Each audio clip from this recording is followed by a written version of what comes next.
நான் காடை குழம்பு பண்ண போகிறேன். அதுக்கு 4 காடை எடுத்து வச்சுருக்கேன். இப்போ ஃபஸ்ட்டு அதை நம்ம க்ளீன் பண்ணிக்கலாம். எப்படி க்ளீன் பண்ணுறது பார்க்கலாம். இப்போ நான் காடையே க்ளீன் பண்ண போகிறேன். அதுக்கு ஃபஸ்ட்டு அதோட கால் பகுதியை தான் நம்ம வெட்டணும். இப்போ நான் கால் பகுதி வெட்ட போகிறேன்.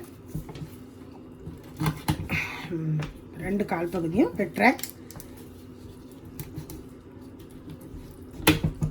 வெட்டிட்டேன். அதுக்கப்புறம் அதோட ரெக்க பகுதியை வெட்டணும். அதுக்கு இப்படி தான் கரெக்டாக அந்த பகுதியில் வச்சு இப்படி கரெக்டாக அந்த பகுதியில் வச்சு வெட்டணும். வெட்டினா தான் அதோட சதையை எடுக்க முடியும். வெட்டிட்டேன். இப்போ 2வது பகுதியும் எடுக்கிறேன். 2வது ரெக்க பகுதியை எடுக்கிறேன். எடுத்தாச்சு. எடுத்ததுக்கப்புறம் இப்படி அதோட பார்ட்ஸில் நம்ம இது கட் பண்ணிவிட்டு இப்படி பண்ணிவிட்டு இதோட ஆர்கன்ஸ் எல்லாம் நம்ம எடுத்து தூர போட்டுடலாம். வேறு ரத்தம் உறைஞ்சி போயிருக்கு, அதெல்லாம் நமக்கு தேவையில்லை. இந்த ஆர்கன்ஸ் எல்லாம் இருக்குது. இந்த ஆர்கன்ஸ் எல்லாம் நம்ம இதெல்லாம் க்ளீன் பண்ணிடலாம். எடுத்துடலாம். எடுத்துட்டு இப்படி வெட்டி அதை இப்படி வெட்டிட்டு இதோட தலையையும் நமக்கு தேவையில்லை, அதையும் தூர போட்டுடலாம். இப்போ 4 காடையும் நான் வெட்டியாச்சு. இதை வந்து நல்லா தண்ணி விட்டு கழுகலாம்.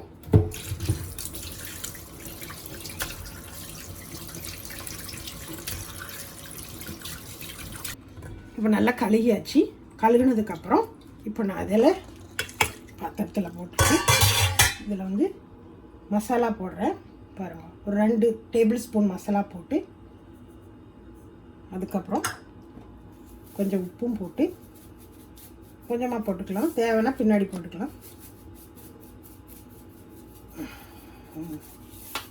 போட்டு நல்லா மிக்ஸ் பண்ணி இதை வந்து ஒரு 5-7 நிமிஷம் வைக்கலாம், ஊற வைக்கலாம். ஒரு 7-8 நிமிஷம் இது அப்படி இருக்கட்டும். இப்போ நான் காடையை செய்ய போகிறேன். காடை குழம்பு செய்ய போகிறேன். அதுக்கு பாத்திரத்தில் குக்கர் எடுத்துருக்கேன். இந்த குக்கரில் வந்து இப்போது எண்ணெயை 2 டேபிள் ஸ்பூன் எண்ணெயை இதில் விட்டுருக்கேன். எண்ணெய் காஞ்சதுக்கப்புறம் பாருங்கள், பட்டை,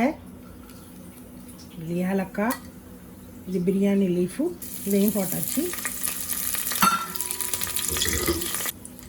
இப்போ பாதி வெங்காயம் வெட்டி, இந்த மாதிரி ஒரு வெங்காயத்தில் பாதி வெங்காயம் வெட்டி வச்சுருக்கேன். இப்போ அதையும் இது கூட போட்டேன். கொஞ்சம் ப்ரௌனாக வரட்டும். நம்ம கேஸை கொஞ்சம் குறைச்சி வச்சுக்கலாம், ரொம்ப வைக்க வேண்டாம். வெங்காயம் ப்ரௌன் ஆனதுக்கப்புறம் ஒரு டேபிள் ஸ்பூன் இஞ்சி பூண்டு விழுதையும் இது கூட போட்டேன். இது கொஞ்சம் நல்லா கிண்டி விடுவோம். இதுவும் கொஞ்சம் லைட்டாக ப்ரௌனாக வரட்டும். இதில் இப்போ நான் மேரினேட் வச்சுருக்க காடையை இப்போ நான் இதில் போடுறேன். போட்டேன். இது வரைய வச்சுட்டு இதில் கொஞ்சம் தண்ணி கொஞ்சம் விட்டு இதில் கொஞ்சம் போட்டுக்கலாம். கொஞ்சமாக தண்ணி போட்டு இந்த மசாலாலாம் போட்டுக்கலாம். இப்போ இந்த காடையை நல்லா விரைய விட்டுக்கலாம். அது எண்ணெயிலேயே இது கொஞ்சம் வேகட்டும். நம்ம கொஞ்சம் கேஸை கொஞ்சம் கூட்டி வச்சுட்டு அதுக்கப்புறம் இந்த மாதிரி ஒரு மூடியை போட்டு மூடிடுவோம். மூடிட்டு ஒரு 10 நிமிஷம் வெயிட் பண்ணுவோம். இப்போ மூடியை திறந்து பார்க்கலாம். எண்ணெயில் நல்லா வெந்திருக்கு. இப்போ இதில் நான் ஒரு 1.5 கப் தண்ணியையும், நம்ம குழம்புக்கு 1.5 கப் தண்ணியை இதில் ஊற்றுறேன். தண்ணி ஊற்றுனதுக்கப்புறம் பாருங்கள், மசாலா காணாது. அப்போ நான் பின்னையும் நான் 2வது இதில் 2.5 ஸ்பூன் மசாலாவை ஆட் பண்ணுறேன்.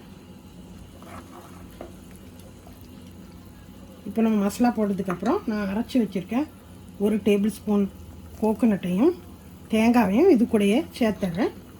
இப்போ பார்க்கலாம், இதில் வந்து தேவையான அளவு நம்ம உப்பு இருக்கான்னு பார்க்கலாம். உப்பு கம்மியாக இருந்தால் நம்ம தேவையான அளவு உப்பு வந்து இது போட்டுக்கலாம். நமக்கு எவ்வளோ தேவையோ அவ்வளோ உப்போ போட்டுக்கலாம். இப்போ நம்ம குக்கர் மூடியை இப்போ போட்டு 2 விசில் போடலாம். 2 விசில் போட்டாச்சு. அதுக்கப்புறம் திறந்து பார்க்குறேன். பார்த்துட்டு இது கூட நான் வந்து முருங்கைக்காவை போட போகிறேன். பாருங்கள், முருங்கைக்காவை இது கூட போடுறேன். முருங்கைக்காயும் போட்டுட்டு இந்த முருங்கைக்காயை போட்டதுக்கப்புறம் இதே முருங்கைக்காய் வேகிறதுக்கு மட்டும் ஒரு 10-15 நிமிஷம் ஆகும். இதை நான் இந்த மாதிரி ஒரு மூடியை போட்டு வேவருக்கு வைக்கிறேன். 10 நிமிஷம் ஆகிட்டு மூடியை திறந்து பார்க்குறேன். வா, எவ்வளோ நல்லா அழகாக வந்திருக்கு. கடுமையான ஸ்மெல், அருமையான ஸ்மெல். இன்றைக்கி எங்கள் வீட்டு காடை குழம்பு பயங்கர ஸ்மெல்.